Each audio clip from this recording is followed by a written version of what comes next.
Kejadiannya tuh kayak gimana? Kejadiannya ketika itu suami saya pergi ke Jakarta.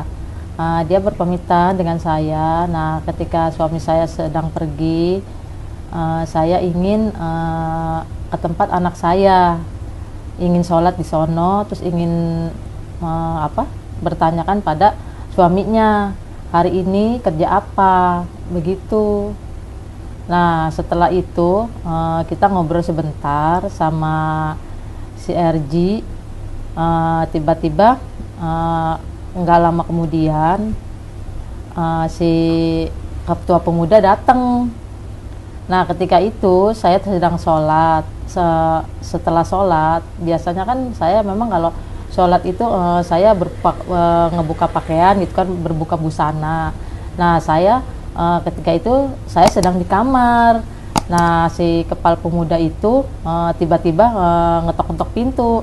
Saya ingin memakai busana saya, tapi tiba-tiba dia sudah ada di depan pintu kamar saya.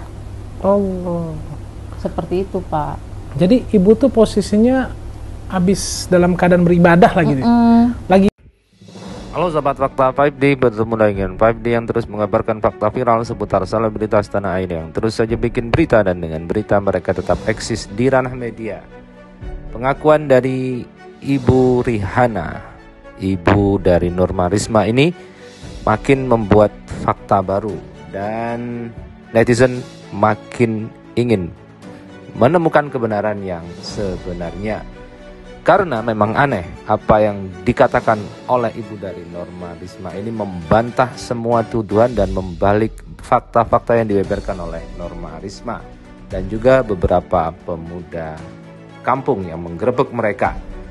Dari cerita Ibu Rihanna ini, Ibu Rihanna mengatakan bahwa dia sebenarnya mau ibadah, mau sholat. Tetapi kemudian pemuda kampung masuk dan menemukan dia dalam keadaan telanjang. Nah, bagaimanakah netizen menanggapi hal ini? Yuk kita simak saja di Kupas Tipis Fakta 5D kali ini. Like, subscribe, and komennya ditunggu, dan jangan lupa selalu ada doa dalam setiap lentikan jadimu. Kejadiannya tuh kayak gimana? Kejadiannya ketika itu suami saya pergi ke Jakarta. Dia berpamitan dengan saya. Nah, ketika suami saya sedang pergi, saya ingin ke tempat anak saya, ingin sholat di sono, terus ingin bertanyakan pada suaminya, hari ini kerja apa, begitu. Nah, setelah itu kita ngobrol sebentar sama si RG. Tiba-tiba nggak lama kemudian si ketua pemuda datang. Nah, ketika itu saya sedang sholat. Setelah sholat, biasanya kan saya memang kalau sholat itu saya ngebuka pakaian gitu kan, berbuka busana. Nah, saya ketika itu saya sedang di kamar.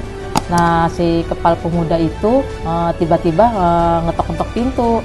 Saya ingin memakai busana saya, tapi tiba-tiba dia sudah ada di depan pintu kamar saya. Oh, seperti itu, Pak. Jadi ibu tuh posisinya habis dalam keadaan beribadah lagi, lagi buka mukena gitu maksudnya? Iya, saya setelah saya beribadah, buka mukena, sudah dilempit mukenanya, tinggal memakai busana, tapi saya istirahat dulu. Di situ saya istirahat sebentar. Terus tiba-tiba sekitar 5 menit, tiba-tiba ketua pemuda sama temennya itu langsung datang, ngetok-ngetok pintu. Nah, saya kan kaget dari situ. Iya, saya mau pakai baju dulu. Terus saya buka pintunya, dia sudah ngedobrak duluan gitu. Oh. Jadi pintu kamar itu dalam posisi tertutup. Pintu kamar ibu tuh tertutup. Pintu kamar itu tertutup. Jadi saya ada di dalamnya gitu. Tiba-tiba langsung dibuka. Nah, datanglah si RG. Dia sedang ada di kamar mandi. Nah, datanglah si RG. Tiba-tiba orang sudah rame di situ, ada apa gitu kan. Ini gimana? Katanya, ini mertua kamu gimana? Seperti itu. Lah, saya juga bingung saat itu. Ya gimana gitu. Saya juga kan tidak pernah maksudnya melakukan seperti itu. Tapi kan tuduhan orang-orang situ tuh seperti itu gitu. Oh, berarti tuh ibu tuh maafin agak sensitif, tidak berhubungan badan di hari itu ya? Iya, tidak Pak, sebenarnya tidak, cuman karena saya tidak mau pakai busana, jadi si kepala pemuda itu jadi dia beranggapan beda gitu. Makanya saya seperti itu gitu. Ibu dalam habis sholat itu, habis pas buka busana itu, ibu berapa lama jedahnya nggak pakai busana? Sampai Sekitar 5 menit. Oke, apa memang nggak ada AC di situ? Ada, saya lagi ngadem Pak di situ. Memang habis sholat saya gerah gitu. Terus kan di situ saya salahin AC. Terus sekitar 5 menit. Saya tidak lama-lama, 5 menit langsung pintu saya langsung dibuka sama ketua pemuda itu. Menurut Mas Agus, gimana tuh orang yang masuk tanpa uluk salam, tiba-tiba ngegebrak pintu?